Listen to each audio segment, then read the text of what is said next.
भाई साहब, आज आपके द्वारा प्रसाद वितरण यहाँ पे किया गया। प्रभु श्री रामचंद्र जी का जो परसों बाल रूप की प्राण प्रतिष्ठित होने जा रहा है, उस संदर्भ में आपने यहाँ पे आज प्रसाद वितरण किया। इसका क्या इस विषय में आप कहना चाहेंगे? इस विषय में बस यही कहना चाहूँगा मैं कि सबसे पहले तो आप सभी को जय श्री राम। भगवान श्री राम, मर्यादा पुरुषोत्तम भगवान श्री राम हम सभी के आदर्श हैं और बचपन से हम भगवान मर्यादा पुरुषोत्तम भगवान श्री राम को पढ़ भी रहे हैं, सुन भी रहे हैं। और मैं सबसे यही कहूँगा, युवाओं से भी कहूँगा और सबसे यही कहूँगा, जो उनके आदर्श थे, हमें कम से कम उन आदर्शों पे इतना से भी अगर हम चलने की कोशिश करेंगे ना, तो हमारा जीवन सफल होगा। और अभी 550 साल की कठिन तपस्या के बाद और कई बलिदान के बाद अब रामलला जो विराजमान होंगे अयोध्या में, तो इसको जो पूरी भारत में नहीं पूरी दुनिया में सेलिब्रेट किया जा रहा है। मुझे ये बताया गया है कि एक जर्मन की जो गायिका है ना, उन्होंने प्रभु श्री राम पे भजन गाया है। 50 से ज़्यादा देशों पर ये जो लाइव प्रसारण होगा, टाइम्स स्क्वायर में उस दिन को लाइव स्क्वायर देखा जाएगा, टाइम्स स्क्वायर में देखा जाएगा। तो कहीं ना कहीं ये हम सभी के लिए गौरवमय क्षण है। और ये क्षण तभी है जब हमने इस धरती पर, इस भारत में, इस धरती पर जन्म लिया। और सनातन जो संस्कृति है ना, वो अजर और अमर है। और कहते हैं कि आदि से अंत तक ये जो हमारी सनातन है ना, ये संस्कृति है, तो इसको अक्षुण्ण रखने के लिए हम सभी को कर्म भी करना चाहिए। और हम सभी को जो है प्रभु श्री राम के जो आदर्शों पर चलने, छोटा सा प्रयास किया था हमने। हमारे साथ लखेड़ा जी हैं, भाई साहब हैं, और कबल्याल जी हैं, सिद्धू भाई हमारे हैं, है ना, सभी लोग, नितिन भाई हैं, सभी लोगों ने हमने मिलकर, अनूप भाई हमारे हैं, तो सभी ने मिलकर एक छोटा सा प्रसाद वितरण का कार्यक्रम किया था। और बस यही मैसेज है सभी, क्योंकि भगवान श्री राम तो सभी के आदर्श हैं, कोई भी हो, तो वही एक छोटा सा प्रयास था। और बस यही कहेंगे कि जिस प्रकार से भगवान श्री राम को अपना एक मूल निवास मिल गया है, तो हमारे उत्तराखंड के जितने भाई बहन हो और यहाँ की सरकारों को मैं कहना चाहूँगा कि मूल निवास और भू कानून उत्तराखंड के लिए बहुत ज़रूरी है, बहुत ज़्यादा ज़रूरी है। इसको लागू होना चाहिए, क्योंकि पलायन यहाँ पर एक गंभीर समस्या है। शायद इससे कुछ पलायन रुक सके, लोग रोजगार अपने कर सके। और हमारा कम से कम एक जो उत्तराखंडी का जो अस्तित्व है, अगर वो मूल निवास ही नहीं होगा तो उसका अस्तित्व क्या है? सभी एक जैसे ही हो जाएंगे हम। तो ये एक मैसेज था आप सभी को, जय श्री राम। और प्रभु श्री राम के इतने से भी आदर्श को अगर हम सभी अपने जीवन में गांठ बांध के उस पर चलने लगेंगे ना, तो शायद एक बार फिर से हमारी जो संस्कृति, अब तो धीरे धीरे अब फिर वही हो रहा है, क्योंकि लोग पूरी दुनिया आज मान रही है, तो फिर हम उसी दौर पे आएंगे। धन्यवाद। जय हिंद, जय भारत, जय उत्तराखंड। हमारे साथ हैं लखेड़े जी। प्रभु श्री राम जी की बाल रूप में प्राण प्रतिष्ठा होने जा रही है और पूरे देश में इस समय बहुत हर्षोल्लास का जो माहौल बना हुआ है। इस विषय में आप क्या कहना चाहेंगे और एक उत्तराखंडी होने के नाते आपका क्या कहना है? देखिए, सबसे पहले तो एक सनातनी होने के नाते हम सभी सनातनियों के लिए बहुत ही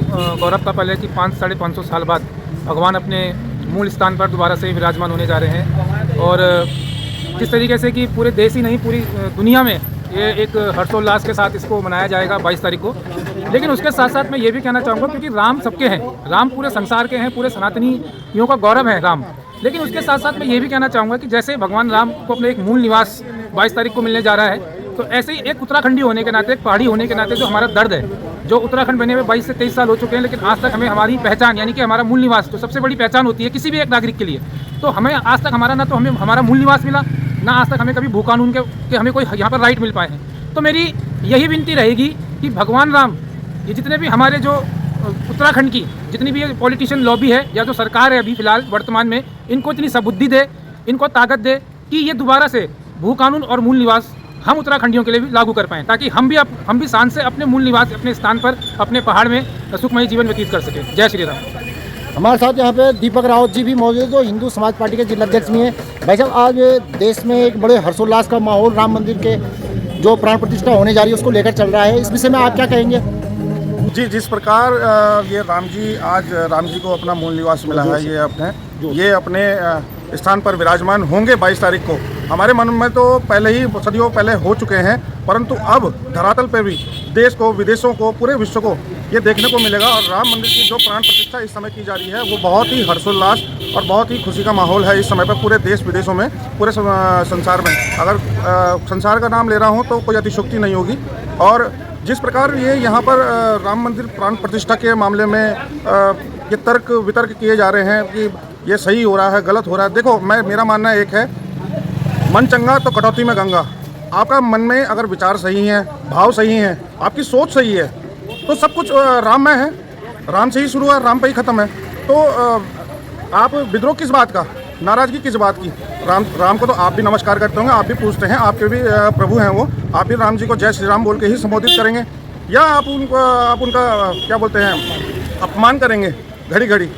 ठीक है, वो बात अलग है कि आपके मन में जिस प्रकार के विचार आ रहे हैं कि यहाँ पर राजनीति हो रही है या कुछ और हो रहा है। आप देखिए, सबसे पहले तो आप प्रभु श्री राम का मंदिर 500 वर्षों के इतने कठोर परिश्रम के बाद अब जाके बन रहा है, तो कम से कम शुक्र मनाइए कि हमारे जीते जी हम देख रहे हैं उसे बनते हुए। अगर हम भी निकल जाते, हम भी दुनिया से प्राण पखेरु उड़ जाएंगे, उसके बाद हमें क्या पता चलेगा कि राम मंदिर बना नहीं बना। तो कम से कम खुशी मनाइए, जिस प्रकार देश राममय हो रखा है उसी प्रकार खुशी मनाइए। बाकी बातें और बाकी तर्क वितर्क तो चलते रहेंगे, ये तो दुनिया का दस्तूर है कि जिसकी जैसी सोच वैसी बातें, जिसका जैसा स्वभाव वैसा भाषा। जी इतना ही कहना चाहूँगा। और राम मंदिर की बहुत बहुत बधाइयाँ आप लोगों को भी। हमारे साथ नितिन शर्मा मौजूद है जो हिंदू समाज पार्टी के प्रदेश प्रभारी भी हैं। वैसे आप क्या कहना चाहेंगे इस विषय में, राम मंदिर के निर्माण को लेकर और आज आपने प्रसाद वितरण किया उसको लेकर? पहले तो सभी राम भक्तों को मेरी तरफ से जय श्री राम। और पहले तो मैं बहुत बहुत बधाई दूंगा कि 22 तारीख को जो प्राण प्रतिष्ठा होने जा रही है वो 500 साल बाद हमारा राम मंदिर बन रहा है। और जिस प्रकार से हमारे जिलाध्यक्ष जी ने बताया, दीपक रावत जी ने, कि इस पर कई तरीके की राजनीतिक बातें कांग्रेस के द्वारा भी चल रही है और अन्य दलों के द्वारा भी चल रही है।